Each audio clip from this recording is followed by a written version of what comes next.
Terrier, terrier,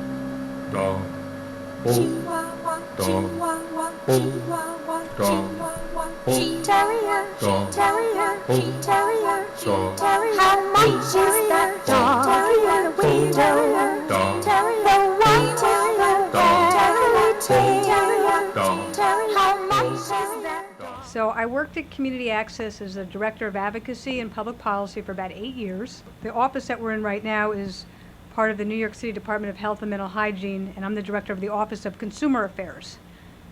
And while at Community Access, I talked to a number of residents who lived in the housing program about what's their passion, what keeps them going, what do they aspire to, what do they wish for. And there were a number of people who said, I would love to have a pet. One of the things that I value so much about Community Access is that there's a real creativity and innovation and a willing to take risks that a lot of programs throughout the city are not willing to do. We started out very slow saying, let's start with a few pets in our supportive housing program. Maybe we'll get them in one of our community residence programs. But then what happened was they saw such a success rate of this program being such a dynamite program that Community Access was able to then make a policy throughout all of their housing programs, their permanent housing programs, that tenants can have pets as part of their lease. When I've talked to other programs, other housing providers about the idea of having pets, they would like, oh, no, that's our tenants aren't going to be responsible. They're not going to be able to handle that. That's like too much. And Community Access said that's ridiculous.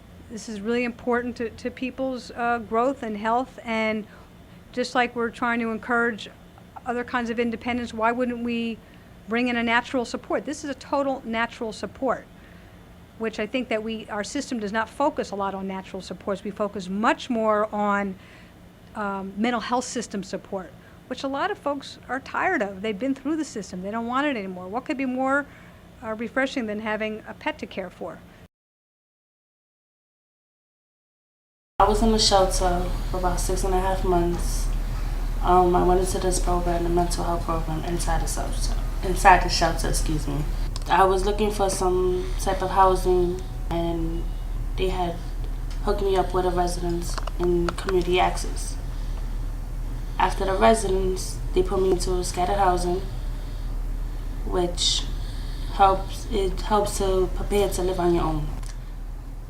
And it did, because right now I'm living on my own. I just been living on my own for 4.5 months now without a roommate. Before I was with a roommate.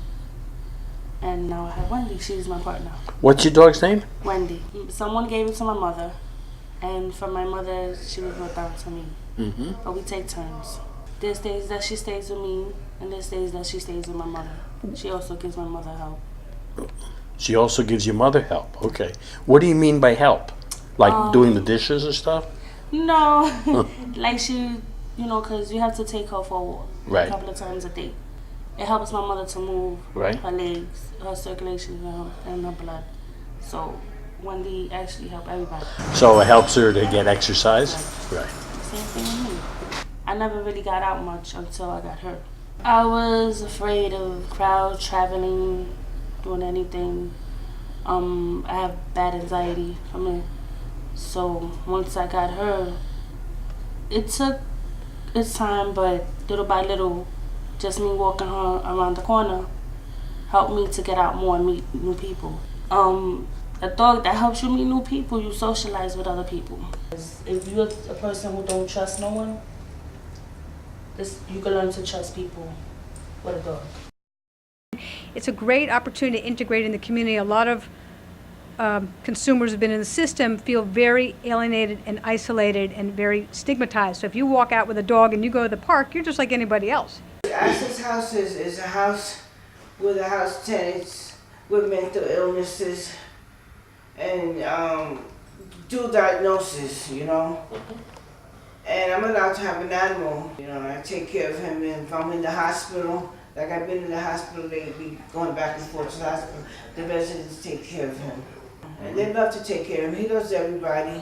Wait, Papa, be nice. It's okay. Don't be scared. That's my baby though, It's my cat. You know, we love each other dearly. We look out for each other. You know, like if I'm sick, he looks out for me, and when he's feeling down, I play with him and look out for him. You know, because I know when he's feeling down. You know, because I'm feeling down, so it puts a strain on him. You know. I mean, you can feel it. He feels it. I put a strain on him when I'm sick, you know? Yeah. A big strain on him because he's worried about me sick, you know? And he won't eat right, you know? He just stay there staring at me like if he's the mother. I'm not going out there, Ma. If I would pet access to a friend, you know? She told me about pet access, you know? It was just handed to me, you know? I said, okay, great. I'll try them out. And, you know, they help me out, you know. If my cat needs food, you know. I get training. Someone comes by and talks to me, tells me how to take care of my cat, what to feed them, you know, how to nurture them, you know, and all that. Ever since I've been with Pet Access, they're a blessing. We developed an application process because we wanted to make sure that the person was going to be responsible. What kind of, did they need some dog training? What about if they get sick? Who's going to take care of the pet? We had a lot of specifics that we had to build into this plan. I love that dog. This is Tiny, and this is Lucy. They were living with me, but they didn't allow me to have 2 dogs here. So I got one of the tenants to sign papers and keep her. And she said, okay. She's a friend of mine. Right. I've had her for 4 years, and she's been living, because I was in a shelter. She was living in my boyfriend's house. And when I left from there, I left her there. But now I could tell the difference with them when they're happy, when they're not. And I realized that this one used to suffer a lot because I would bring her and then take her back. Right. And she would howl and howl. I said, I gotta do something to get this dog in this building. I got to. So that's how I got, the way I got her was, this man just told me to hold her while he goes to the store, and he never came back. Okay, the way it changed my life is that she gave me a purpose, and that was it. I fell in love with this little girl over here, you know, and she's so human. It's like she's human. And when we're gonna go to sleep, she goes underneath the bedspread like a person, you know.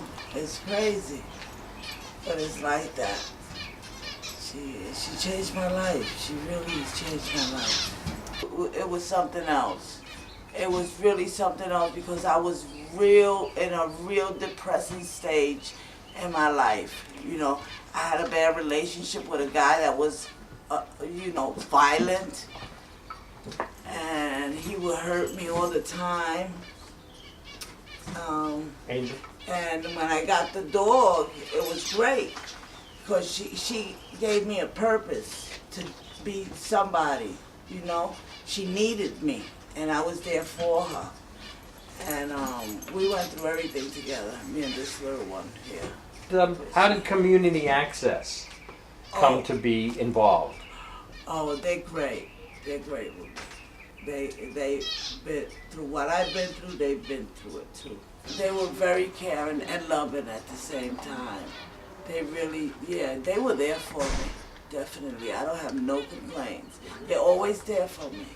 Oh, I can't imagine me without Tiny. Oh no. She fills up everything, you know. I go to my program, I come back home. As soon as I get home, she greets me, I pet her, and then I take her out for a walk. Yeah, the dog helps me a lot because she's there, you know, I'm not alone. Like before I used to have people all around me, but I always felt alone. But now, it's like she's my baby. She's my baby.